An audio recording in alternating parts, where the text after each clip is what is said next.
एक गुलकार हाफिज Balochi volume number 6 रबी VIP studio सरिया road Quetta. Recording engineer जोर जानकारीजी, म्यूजिशियन मुस्तफा जानकारीजी, पेशकश अल मोहसिन एंड सबलेन प्रोडक्शन खारान। खुदारम से आफत गुम्मा खास्ताउने अमीनुल्लाह असनी वाबडा वाला और मजलिस से निंदो चश्मे चरा गुलाम हैदर मसूद कोयटा वाला जुम्मा ज़ेब गुलकारा ताजान मल खुदा ज़ईर परे नूरानी जान गाने खतरा खास फरमाइश करता नाकुआ जान ये गाना गुम्मा शायरी नासिर गुलशन।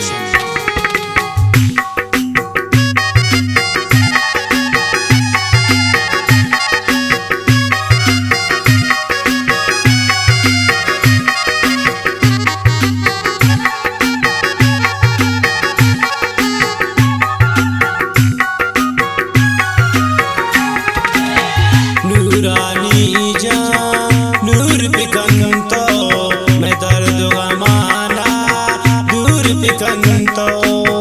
नूरानी जान नूर पिकंतो मैं दर्द गमाना दूर पिकंतो।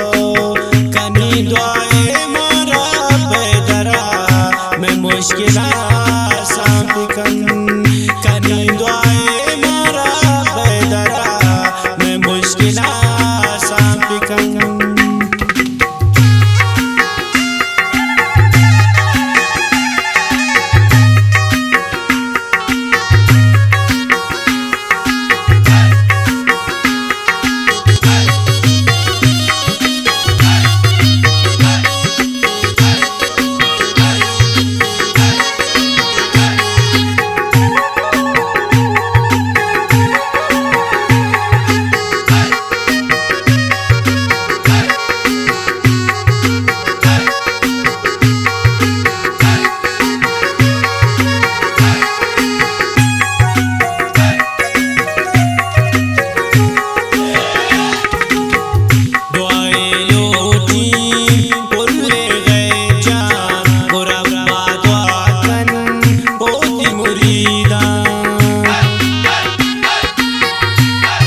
मुश्किला सांपिकन कनी दुआए मारा बेदरा मैं मुश्किला सांपिकन।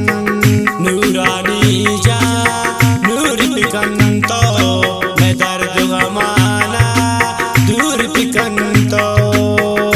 कनी दुआए मारा बेदरा मैं मुश्किला सांपिकन कनी दुआए मुश्किला सांपिकन।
सापिकन कनी दुआए मारा बेदरा मैं मुश्किला सापिकन नूरानी जा नूर पिकन तो मैं दर्द गमाना दूर पिकन तो कनी दुआए मारा बेदरा मैं मुश्किला सापिकन कनी दुआए मारा बेदरा मैं मुश्किला